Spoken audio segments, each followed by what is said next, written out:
안녕하세요. 저는 용문중학교의 기술교사 정영천이라고 합니다. 반갑습니다. 제가 2학기 때 학생들하고 기술 수업에서 인공지능을 활용해서 무언가 만들기를 했는데요.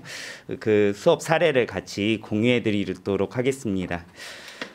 저는 수업할 때 프로젝트 수업을 수행평가로 많이 진행하고 있는데요. 그 이유는 급변하는 세상에 학생들이 무언가 도구를 배웠고 그 도구로 만들기를 직접 해보면서 자기도 모르게 그 기술들이나 이런 것들을 습득할 수 있는 가장 좋은 수업 방법이 프로젝트 수업이라고 생각을 했습니다. 그리고 이 프로젝트 수업을 할 때 저는 항상 모둠을 구성하거든요. 아까도 교수님께서 미래에 어떤 것들을 학생들한테 알려줘야 할까 이렇게 얘기하셨는데 저도 스스로 고민한 결과 저는 학생들이 4가지 C, 포C라고 하죠. 그래서 의사소통 능력이나 협업 능력, 창의력, 비판적 사고력 이런 것들을 키웠으면 좋겠는데 그건 모든 활동을 통해서 이루어질 수 있다라고 생각을 했습니다. 그래서 저는 프로젝트 수업을 할 때 AI라는 도구를 활용해서 수업을 진행했습니다.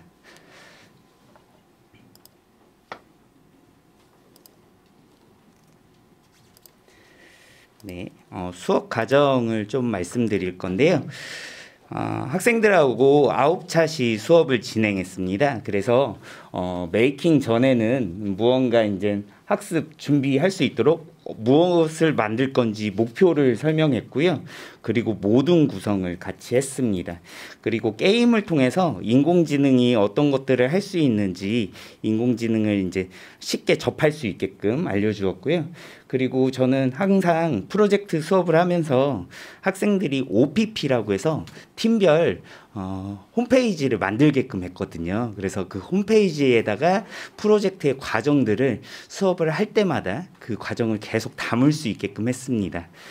그리고 메이킹 과정에서는 제가 간단하게 도구를 알려줬습니다. 그리고 도구를 학생들이 다시 물어볼 수도 있을 것 같아서 제 유튜브를 만들고 유튜브 채널 안에다가 도구를 사용할 수 있는 방법들을 공유해 놨거든요. 그러면 애들이 까먹었으면 다시 팀별로 그 유튜브를 들어가서 볼 수 있게끔 이렇게 했습니다. 그리고 학생들이 AI 활용해서 어떤 것을 만들지 아이디어 도출할 수 있게끔 간단한 기법 하나를 설명했는데 그 기법을 활용해서 만들어도 되고 아니면 만들 것이 있다면 그거 가지고 만들어도 된다라고 설명했습니다. 학생들이 제작할 때는 저에게 배운 도구만을 쓰도록 하지는 않았습니다. 제가 알려준 도구를 참고할 뿐이지 새로운 도구를 가지고 만드는 걸 되게 적극적으로 이렇게 지원했고요. 그리고 같이 옆에서 저는 좋아하는 말이 티칭보다는 코칭이라는 말을 되게 좋아하는데 퍼실리테이터, 조력자 역할을 좀 했습니다. 그래서 학생들이 새로운 거 하게 있으면 옆에서 호응을 막 하는 거죠. 그러면 애들이 그거에 또 호응을 받고서 힘을 얻어서 막 만들기도 하고 그러더라고요. 그리고 끝나고 나서는 이제 학생들이 공유할 수 있게끔 만들었고 이 공유를 각 반에서만 공유할 수 있게끔 한 게 아니라 제가 있는 학교는 학교급이 매우 작아서 내학급밖에 안 되거든요. 그래서 다른 반 애들한테 공유할 수 있게끔 영상 제작을 만들게 했고요. 그 영상 제작을 다른 반 애들한테 다 보여주고 다른 반 애들이 상호평가를 하게끔 했습니다. 그래서 평가하는 날은 되게 재미있는 날이거든요. 다른 반 애들이 뭐 만들었는지 그 영상 보면은 되게 좋아해서 그래서 다른 반 애들한테 이제 평가를 받게 했고 그리고 메이킹 후에는 팀 활동을 했으니까 자기평가랑 동료평가 하고 그리고 프로젝트가 끝난 다음에 너희들의 느낌이 어땠는지 물어보았습니다. 차시별로 좀 설명드릴게요. 그래서 1차 시에는 인공지능 검색해보면 크게 인공지능이 활용되는 예시가 NLP라고 해서 자연어 처리, 그러니까 인간이 하는 말을 알아듣고 상호 이렇게 주고받을 수 있다. 그래서 영상이 여기 괜찮은 게 하나 있거든요. 그래서 나중에 한번 보시면 좋을 것 같습니다. 구글에서 만든 영상인데 요것도 하나 뭐 나중에 링크 있으니까요. 한번 보시면 좋을 것 같고, 그리고 컴퓨터 비전이라고 해서 카메라가 사물을 알아볼 수 있도록 학습시키는 게 있는데, 농작물이 익었는지 안 익었는지 가지고서 하는 거, 그리고 데이터 예측이라고 해서 데이터가 계속 쌓였으면 그 다음을 예측해내는 게 있잖아요. 그래서 스포츠에서 활용할 수 있는 거, 뭐 이런 예시를 좀 영상으로 보여주었습니다. 그리고 나서 모둠 구성을 했는데, 모둠 구성에 필요한 역할들을 설명했습니다. 맨 처음엔 리더가 있다. 그 다음은 기록자, 레코더라는 역할이 있는데, 기록자는 프로젝트의 과정들을 사진을 찍거나 기록물들을 만들어서 OPP라고 홈페이지에다 계속 올리는 역할들을 합니다. 그리고 디자이너가 있고, 그리고 프로그래머나 엔지니어 하는 역할이 있다. 이렇게 설명을 했습니다. 모둠 구성할 때 가장 선생님들도 걱정하시는 게, 모둠을 자유롭게 이렇게 하라고 하면 정말 좋은 조 한 2개 나오고 적극성이 떨어지는 애들이 남아서 그 모둠 애들을 아무리 푸시해도 결과물이 안 나오거나 그러잖아요. 저도 이 모둠 구성할 때는 고민들을 많이 했는데요. 제가 쓰는 방법이 저희 학교에서만 통할 수도 있는데, 뭐 좀 말씀드리자면, 저는 남중에 있거든요. 그리고 학생들하고 래포가 좀 많이 형성돼 있습니다. 애들한테 모든 팀원들이 다 좋은 결과물이 나왔으면 좋겠다 목적을 설명했고요. 그러려면 좀 소극적인 애들과 적극적인 애들이 다 분배되어 있어야 될 것 같다. 그래서 리더를 가장 소극적인 애들을 리더로 뽑았습니다. 근데 제가 판단할 때 소극적인 사람을 판단할 수 없으니까 이건 좀 위험합니다. 어떻게 했냐면, 저희 학교의 학생들이 한 20명 정도 되는데, 1번을 이렇게 얼굴을 보여주고 나서 1번은 눈 감고 엎드려. 나머지 애들이 얘는 기술 수행 평가를 열심히 하지 않을 것 같다. 손들어. 이런 식으로 쭉 남자애들이라서 그렇게 해서 4명을 뽑았거든요. 그럼 얘네들이 나왔을 때 기분이 안 좋죠. 근데 애들한테 이렇게 얘기합니다. 너네가 리더니까 팀원을 뽑을 수 있다. 남자애들이라서 매우 단순합니다. 그거 하나만으로 기분이 되게 좋아하면서, 너희가 되게 좋은 팀원을 뽑으면 너희 팀 점수가 네 점수가 될 수 있다 라고 했더니, 얘네들이 나와서 소극적이라고 해서 뽑혀서 나왔는데, 신기하게 애들 뽑을 때 얘 열심히 안 하는데 하면서 서로 뽑기 시작합니다. 가위가위보 해갖고요. 그래서 가장 에이스들이 뽑혀 나갑니다. 애들이 안목은 있어요. 소극적이어도 안목은 있더라고요. 2번째 나온 애들이 가위가위보를 또 시킵니다. 걔네들끼리. 순위가 정해지면 걔네들을 다른 애들 뽑으라고 했는데, 가장 에이스라고 뽑힌 애들이 자기랑 잘 조력할 애들을 잘 뽑아요. 그리고 가장 문제는 안 뽑힌 애들 기분 나쁠 수 있잖아요. 그래서 저는 나머지 애들을 다 나오라고 해서 걔네들을 가위가위보 시키고, 거기서 이제 팀이 구성되어 있는데 너네가 들어갈 수 있다라고 했습니다. 그랬더니 좀 그래도 기분 나쁜 애들도 있을 수 있지만, 애들이 팀별로 고르게 이렇게 분포됐고요. 결과물은 매우 좋게 나옵니다. 다른 학교 선생님들한테 저희 학교 수행평가를 이렇게 공유해드리면, 너희 학교 애들 왜 이렇게 잘하냐라고 물어보는데, 우선 모든 구성부터 좀 그렇게 좀 고민을 했고, 처음 할 때는 그렇게 만들었고, 2번째 모둠 조직할 때는 애들한테 의견을 묻습니다. 요번엔 어떻게 해볼까? 그랬더니 애들이 저의 목표는 다 알고 있으니까 모두 다 랜덤으로 돌려봐요 라고 하는 팀도 있고요. 이번에는 가장 열심히 하는 애들이 뽑게 해봐요. 아니면 수행평가를 한번 해봤으니까 가장 낮은 점수 애들을 다시 리더로 뽑아봐요. 밤마다 다 다른 방법으로 모든 구성을 하고, 모든 구성할 때 되게 재밌습니다. 그러니까 처음에 시작이 좀 그렇게 이미지처럼 해가지고 좀 위험성이 있다라고 저는 생각하는데, 애들을 좀 많이 설득하려고 노력을 해서 그런가? 예, 모든 구성할 때 이런 방법을 씁니다. 이제 모둠이 구성돼 있고요. 모둠 구성했으면 팀별로 게임을 합니다. 근데 이 게임 자체를 미리 설명을 하고요. 게임 자체가 수행평가 점수입니다. 그래서 애들이 열의가 있으면 집에서나 아니면 쉬는 시간에서 충분히 연습할 수 있게끔 말해두고요. 게임이 이렇습니다. 우선 맨 위에 있는 게임은 나중에 선생님들도 학생들하고 해보면 되게 재미있는데, 스마트폰으로 이 사이트에 들어가면 여기서 이모티콘을 하나 제시하거든요. 그러면 이 이모티콘이 학습되어 있어서 그 사물을 찾아야 돼요. 예를 들어서 키보드라는 게 나오면 실제 카메라로 키보드를 비춰줘야지 맞추는 겁니다. 이해하셨죠? 총 10개의 이모티콘이 나오는데 제한 시간을 제가 뭐 5분을 주면 5분 내에 맞힌 개수만큼 점수를 주겠다. 근데 조건은 교실을 벗어나면 안 되고 스마트폰은 여러 개를 써도 된다라는 조건을 줍니다. 학생들 문제 중에 변기도 좀 나오거든요. 그러면 애들이 막 교실을 나가려고 하는데 절대 나가면 안 되는 게 규칙이라고 얘기를 하고, 그러면 힌트 중에 스마트폰이 여러 개인 게 힌트다라고 얘기하면 애들이 캐치합니다. 어떻게 풀어나가야 될지. 그리고 애들이 이제 화면이 흔들릴 때도 좀 멀리서 해도 괜찮나요? 네, 알겠습니다. 애들이 이제 카메라가 흔들릴 때도 인식하는 경우가 있거든요. 그러면서 인공지능이 아직까지는 그렇게 완벽하게 구분하지는 못하는구나, 이런 것들을 파악합니다. 나머지는 또 요거는 이제 퀵드로우라는 게 있는데 해보시면 금방 아실 수 있고요. 또 하나 재미있는 사이트가 하나 있는데 이거는 가위가위보 게임입니다.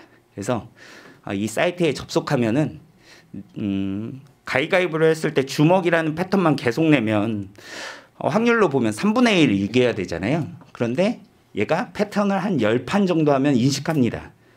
그래서 보자기만 내고, 아니면 주먹 가위보라는 패턴으로 계속 똑같이 내면 그거에 반대로 냅니다.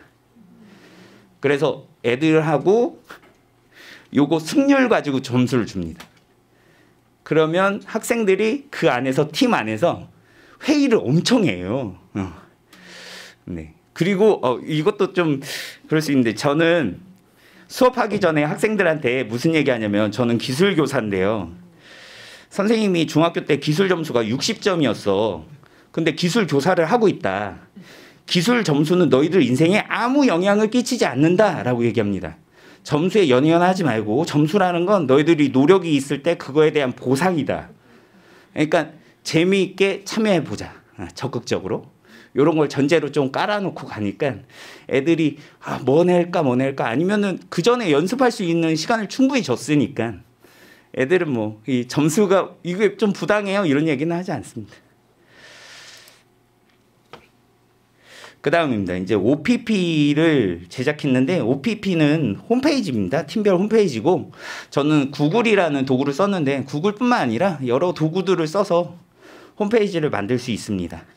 그리고 홈페이지를 만들었으면 학생들한테 자기 팀원들 소개랑 그리고 어떤 역할을 하는지 이렇게 기록하게끔 했는데, 인공지능을 위한 프로젝트를 해서 그런가 이런 팀이 나왔어요. 여기 보니까 학생들이 자기들 얼굴을 찍었고, 여기 어플 중에 옛날 그림 화풍으로 얼굴을 싹 바꿔주는 인공지능이 있더라고요. 그래서 얘네 자료는 초상권도 없을 것 같으니까 썼는데, 정말 신기한 게 왼쪽 주대명이라는 이 학생은 정말 똑같이 생겼습니다.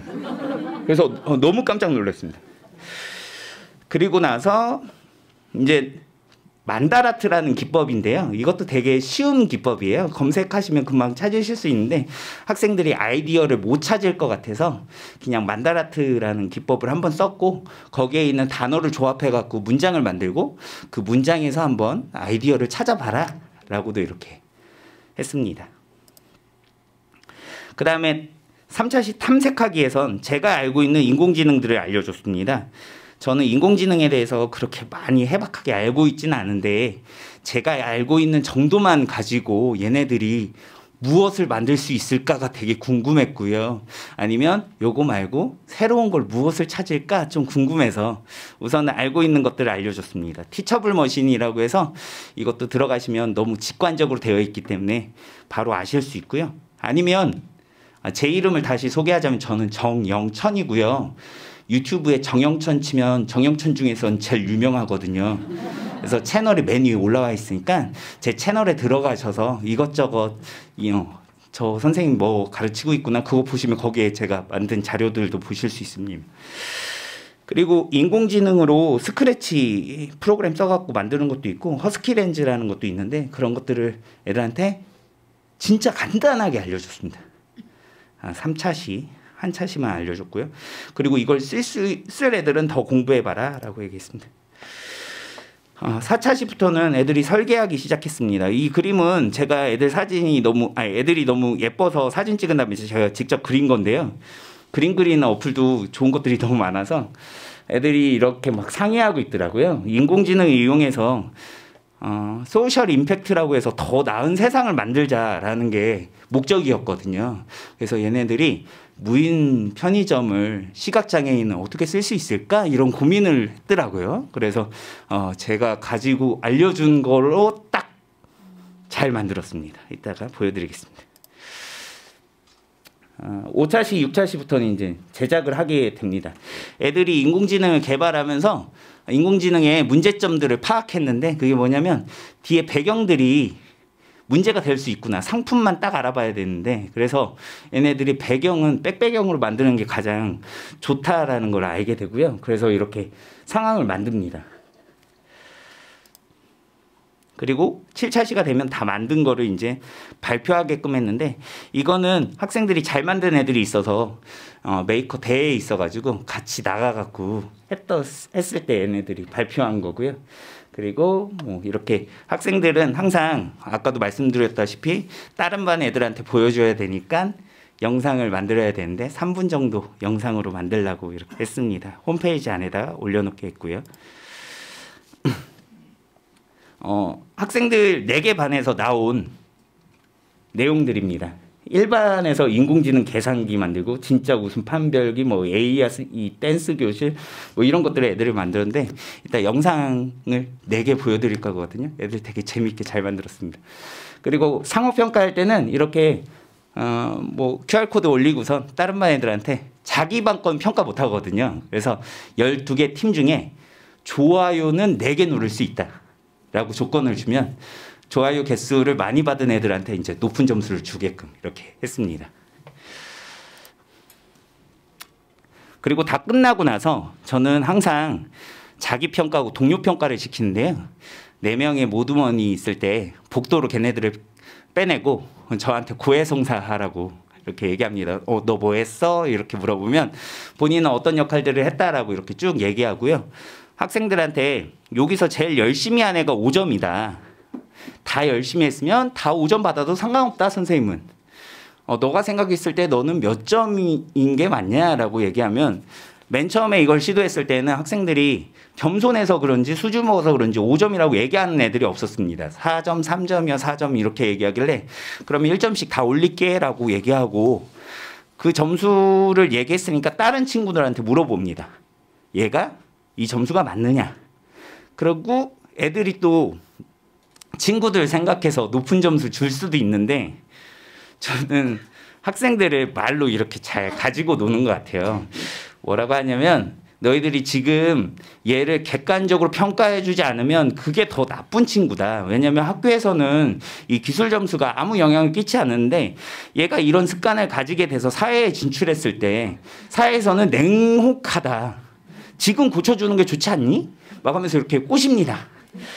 네. 그래서 애들이 점수를 이렇게 몇 점이요 하면 여러 케이스가 있어요. 본인이 4점 얘기했는데 다른 애들이 5점씩 쫙 주면 그 평균점에 반올림을 해서 주거든요. 5점을 주면서 너 적극적으로 너가 어필해도 된다. 다른 애들이 그렇게 인정했다. 라고 얘기하기도 하고 근데 본인이 4점인 게 본인 스스로 뭔가 잘 열심히 안 했다고 생각할 수도 있잖아요. 그래서 선생님이 5점 주려고 하는데 5점 주면 선생님한테 항의할 거야? 이렇게 물어봤습니다. 대부분의 애들은 다 5점씩 받는다고 그랬는데 신기하게 한 3명이 선생님 저는 그래도 4점입니다. 라고 얘기했습니다. 나중에 뭔가 될 것 같아요. 걔네들은. 진짜예요. 다음부터 더 적극적으로 하고 5점 받을게요 한 애들도 있었고 이런 애도 있었습니다. 본인은 5점이고 혼자 독단적으로 다 만든 거예요. 나머지 애들이 2점씩 싹 받았습니다. 그런데 저는 1년 내내 프로젝트 수업이거든요. 다음에 팀을 짤 때 신기하게 다른 애들이 걔를 배제하고 팀을 짜기 시작하더라고요. 협업을 하지 않고 내 의견을 계속 무시하는 친구구나. 그래서 저는 그 열심히 한 친구한테도 뭔가를 주고 싶었거든요. 느끼는 거 있게끔 다른 애들하고 같이 생각을 공유해 보는 거. 그래서 이런 것들도 했는데 이 이야기를 하면 선생님들이 좀 신기해 하시는 게 다른 학교에서는 점수에 되게 민감한데 어떻게 그게 가능하냐. 근데 저희 학교는 가능해요. 남자애들인 건지 아니면 제가 말로 잘 이렇게 설득한 건지 네 그렇게 했습니다. 네 그리고 이거 가지고 항의한 애가 한 명도 없습니다. 그리고 저의 기술 수행평가 평균 점수가 80점이에요. 애들이 거의 다 잘 합니다. 그리고 나서 이제 소감 및 피드백 주고받기를 이렇게 했고요. 학생들 작품 보여드릴게요. 학생 수가 적어서 그런가 학교에서는 애들이 다 알거든요. 그래가지고 친구들 작품 보면서 되게 좋아합니다.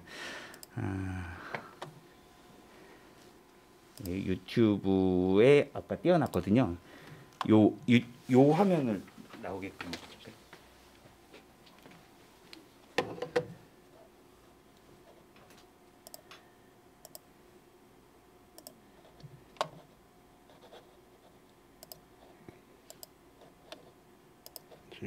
네. 우선 제가 제일 좋아하는 학생들인데 병마신 영상입니다. 네, 한번 보시죠. 애들이 영상 편집은 제가 알려주지 않았는데 특이하게 엄청 잘합니다. 그리고 제가 학생들한테 오히려 영상 편집을 배우고 있습니다. 정해성일 수도 있고 아닐 수도 있습니다. 지금 저희 조가 만든 프로그램을 소개하겠습니다. 프로그램 이름은 혜성이의 댄스 교실, 혜성이의 댄스 교실, 혜성이의 댄스 교실, 혜성이의 댄스 교실, 혜성이의 댄스 교실입니다. 미래의 아이돌을 꿈꾸는 학생들의 댄스 실력을 향상시켜줄 프로그램입니다. 저희 조는 저를 모델로 하여 댄스 포즈 인식 프로그램을 만들었습니다. 제작 과정은 평소에 수행평가 때 써봐서 익숙할 구글 티처블 머신에서 이미지 인식 대신 포즈 인식을 사용해봤습니다. 포즈 인식은 이미지 인식과 비슷하지만 단순한 이미지가 아닌 사람의 관절을 인식한다는 차이점이 있습니다. 동작과 나쁜 동작에 해당하는 이미지 모델을 제작하여 사용자가 동작을 어떻게 했는지에 따라 반응을 합니다. 지금부터 저의 현란한 댄스를 구경하겠습니다. 훌륭하군요. 판타스틱 댄스 머신은 동투더 그다미에서 빵 터졌거든요. 더 노력하세요. 과감하지 않은 포즈를 하면 지금 인공지능이 그거 카메라를 보고서 멘트를 던져주거든요. 훌륭하군요. 판타스틱 댄스 머신은 동투더 가미 더 노력하세요.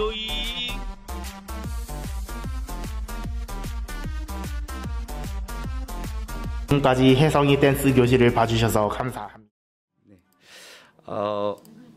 이 영상이 너무 재밌어서 학교 메신저로 선생님들한테 공유를 했더니 학교 선생님들이 이런 얘기를 하셨습니다. 아니 혜성이라는 애는 수업 시간에 잠자는 모습밖에 안 봤는데 당신 수업에서 이렇게 활동을 한다고? 그래서 저는 얘는 안 자는 애인데요? 라고 해서 저는 또 신기했거든요. 프로젝트 수업의 또 장점은 뭐냐면 애들이 계속 뭔가를 자기들끼리 회의하고 그러니까 자는 애가 없습니다. 저는 이게 목표였습니다. 인공지능을 아까도 질문 사항 중에 코딩 교육을 지금 해야 되냐. 저는 코딩 모든 애들 다 배울 필요 없다고 생각하거든요. 그런데 이 수업을 접했으면 인공지능으로 뭘 할 수 있는 거를 애들이 알 수 있고 그걸 아는 애가 나중에 무언가 사업을 구상하고 그런 프로그래머를 고용하면 되는 겁니다. 그러니까 인공지능이 이런 거 할 수 있는 거는 다 같이 배워야 될 것 같은데 그 주제를 세상을 이롭게 하는데 한번 써보자 인공지능을 이걸로 잡은 게 저의 이제 목표였던 거죠.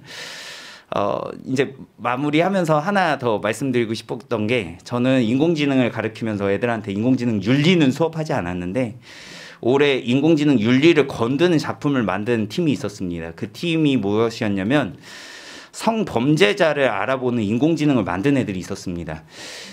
성범죄자는 인터넷에 공개되어 있습니다. 사진들이.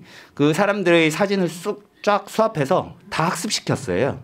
그리고 요 보통 사람이라고 하는 사람들을 얘네가 어떻게 선정했는지 거기서부터 좀 논란이 될 수 있는데 그냥 친구들이나 아니면 일반인들을 쫙 수합해서 학습을 시켰습니다. 분류는 2개밖에 없기 때문에 둘 중에 하나로만 계속 나오는데 테스트를 본인 친구들 사진을 가지고 테스트하다가 막 낄낄대는 영상들이 있는데 거기서부터 걸리기 시작했습니다. 이게 기술교사로서 얘네들한테 알려줄 수 있는 게 좀 한계가 있다. 도덕 선생님이나 사회 선생님하고 같이 협업 수업하면 좋겠다라는 생각을 했고 3학년 애들이 지금 입시가 끝나서 얘네들이 끝나고 나서 마이너리티 리포트를 지금 다 같이 보고 있거든요. 딱 관련된 영화라서 그거 끝나고 나서 같이 토론하고 있고 그런데 애들이 이제 인공지능 가지고 저도 공부하게 만들고 있어요. 그리고 저는 잘하고 있는 건 뭐냐면 교사로서 예전에는 내가 100% 다 알아야지 애들을 알려줄 수 있다라고 생각했거든요. 근데 지금 저는 그런 생각을 하고 있지 않습니다. 왜냐하면 기술 속도가 너무 빨라서 제가 배우는 동안 애들은 제가 배운 것도 못 배우고 그냥 진학하는 경우가 많아가지고 제가 알고 있는 정도를 알려주고 아니면 애들이 새롭게 배우면 저도 같이 배웁니다. 그게 같이 성장할 수 있는 거다고 생각하고 있고요. 네, 저의 수업 사례 발표는 여기서 마치겠습니다. 감사합니다.